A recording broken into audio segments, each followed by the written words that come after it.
بسم اللہ الرحمن الرحیم اعوذ باللہ من الشیطان الرجیم فاصدع بما تؤمر واعرض عن المشرکین۔ عزیز طلبہ کرام، سبق نمبر 122 سورۃ حجر آیت نمبر 94 آداب دعوت کا ذکر چل رہا ہے۔ تو پیغمبر کو حکم ہے فاصدع کہ صاف صاف بیان کیجئے، بما وہ احکام تو عمر جو تجھے حکم دیے گئے وہی، وعارض اور اعراض کیجئے عن المشرکین مشرکوں سے۔ انا کفینا کا بے شک ہم حفاظت کریں گے تیری المستہزئین تجھ سے ٹھٹا اور مذاق کرنے والے، ان سے ہم تیری حفاظت کریں گے۔ الذین یہ وہ لوگ یجعلون مع اللہ الہا آخر جن لوگوں نے اللہ کے ساتھ دوسرے معبود کو ٹھہرایا، پس ان قریب یہ جان لیں گے اور یقیناً ہم جانتے ہیں کہ انک بے شک اے پیغمبر آپ یضیق صدرک یعنی آپ کا سینہ تنگ ہوتا ہے، بما یقولون ان باتوں سے جو یہ کہتے ہیں، پس آپ اللہ کی تسبیح بیان کیجئے بحمد ربک اپنے رب کی حمد کے ساتھ، وکن من الساجدین اور ہو جائیے سجدہ کرنے والوں میں سے، وعبد ربک اور اپنے رب کی عبادت کیجئے، عبادت میں لگا رہیے، حتیٰ یأتیک الیقین یہاں تک کہ تجھ پر یقینی بات آ جائے جو کہ موت ہے۔ صدع کا معنی ہے کسی چیز کو ٹکڑے کر دینا، پھاڑ دینا،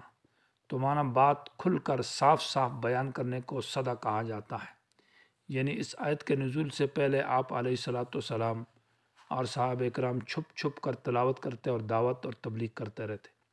جب یہ آیت نازل ہو گئی تو اس میں کھلا طور پر آ کر بیان شروع ہوا کہ اب اس میں کسی کا لحاظ نہ رکھا جائے اور علی الاعلان چوکوں پر، چوراہوں پر، ہر جگہ میں کھل کر دعوت دی جائے۔ باقی رہی یہ بات کہ مشرکین ان کی پرواہ نہ کیجیے، معنی ان کے خطرہ اور ان کی طرف سے دشمنی اور ان کی ایذا رسانی اس کی پرواہ نہ کرو،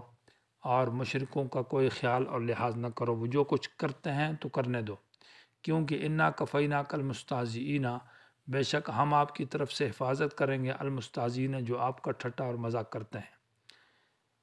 یعنی اللہ نے حفاظت اور ذمہ لے لی کہ ان کی طرف سے حفاظت اور نگرانی میں کروں گا، یہ آپ کو کچھ بھی نہیں کہہ سکتے اور کچھ بھی نہیں کر سکتے۔ کفینا کا معنی بچانا، معنی ہم آپ کو بچائیں گے، آپ کی حفاظت کریں گے۔ کفیتک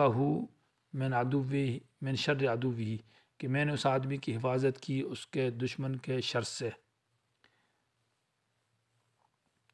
تو اس میں اشارہ ہے کہ فاصدع بما تؤمر میں کہ اس میں کسی غریب کا، امیر کا، کسی اپنے اور پرائے کا لحاظ نہ رکھا جائے، یعنی حق بات میں تلبیس بھی نہ کی جائے کہ اس کو گول مول پیش کیا جائے، اور حق بات کو چھپایا بھی نہ جائے، اور اس میں کسی امیر اور غریب کا لحاظ بھی نہ رکھا جائے، اور حق کو بالکل صاف کر کے بیان کرنے کو صدع کہتے ہیں، تاکہ بات بالکل جیسے کہ کسی شیشے کو یعنی ایسا بیان کیجئے کہ ان کے دلوں کو دل ٹوٹ جائیں، دل پھٹ جائیں،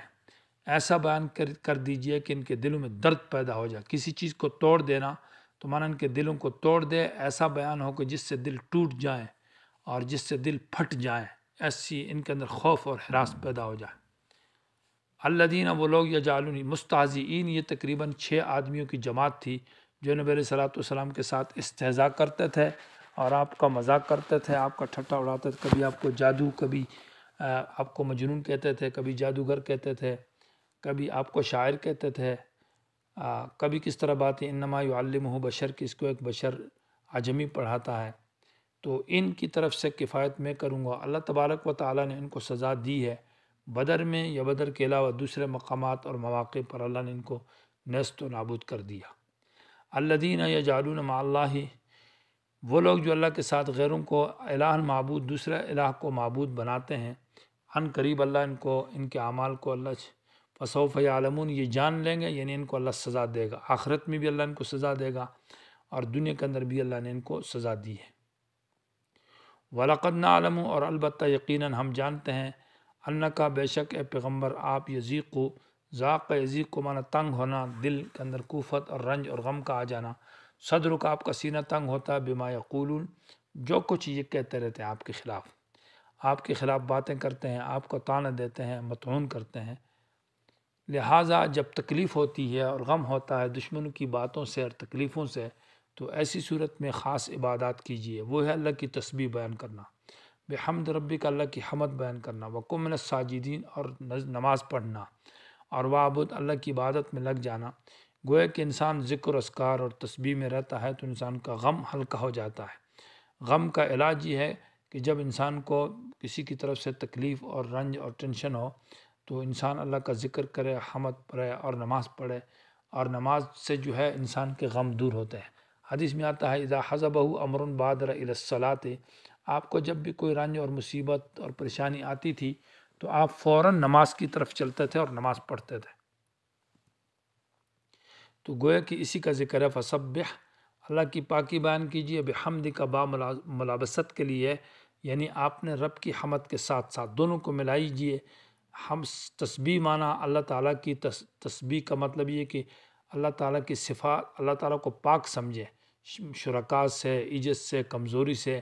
یہ عادی توحید ہے۔ اور بحمد کا معنی اللہ کے لیے صفات کمال کو ثابت کیا جائے اور تسبیح کے اندر صفات نقصان کا سلب کیا جائے، تو اب یہ کامل توحید ہو جائے گی۔ وقم من الساجدین، اور ہو جائیں سجدہ کرنے والوں میں، یعنی نماز پڑھنے والوں میں سے۔ وعبد، عبادت کیجیے، ربک، اپنے رب کی، اور اس عبادت میں لگے رہنا، امر دوام کے لیے، حتیٰ یأتیک الیقین، یہاں تک کہ آپ کے پاس وہ یقینی بات آ جائے۔ مراد اس سے موت ہے، اور سورہ مدثر کے اندر بھی یہ حتیٰ اتانا الیقین فما تنفعہم شفاعۃ الشافعین، جب ان کے پاس موت آ جائے گی تو پھر ان کو سفارش کرنے والوں کی سفارش فائدہ نہ دے گی۔ تو معنی یہ ہے کہ پیغمبر کو بھی یہ حکم ہے کہ موت تک اللہ کی عبادت کے اوپر رہے۔ یہ نہیں ہے کہ کوئی آدمی بہت عبادت کرتا ہے اور بہت بزرگ بن جاتا ہے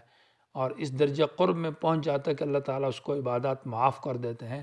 یہ بعض لوگوں نے اپنی طرف سے من گھڑت بات ہے، اس کی کوئی حقیقت نہیں ہے، کیونکہ پیغمبر سے بڑھ کر کوئی عبادت کرنے والا تو نہیں ہے،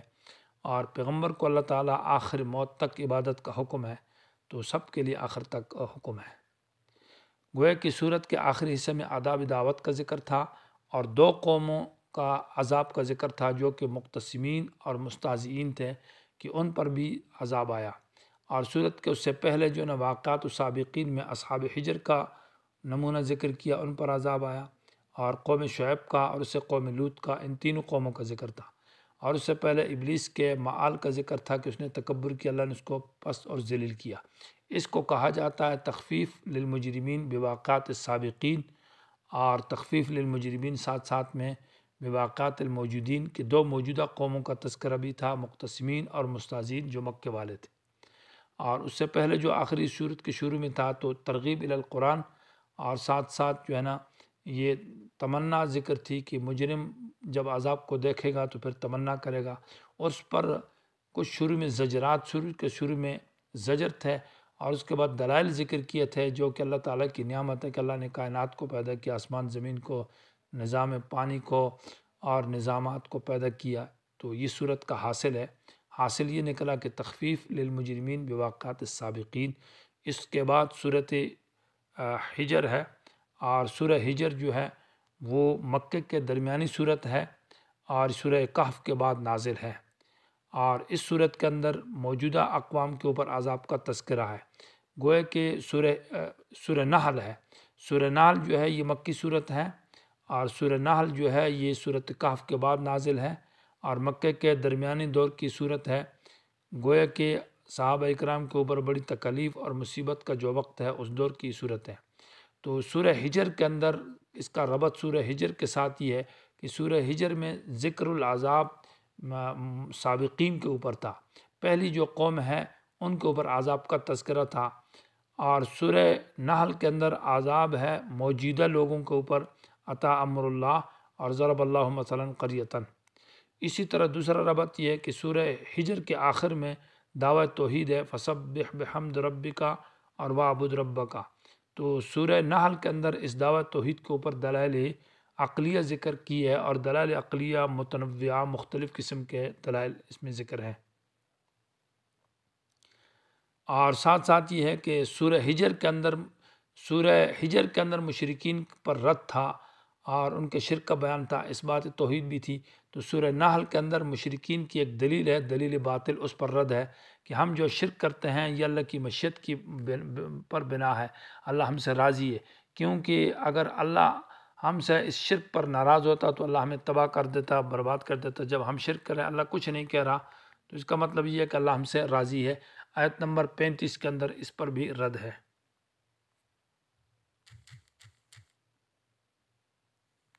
یہ گویا کہ سورہ نحل کا سورہ ہجر کے ساتھ ربط ہے،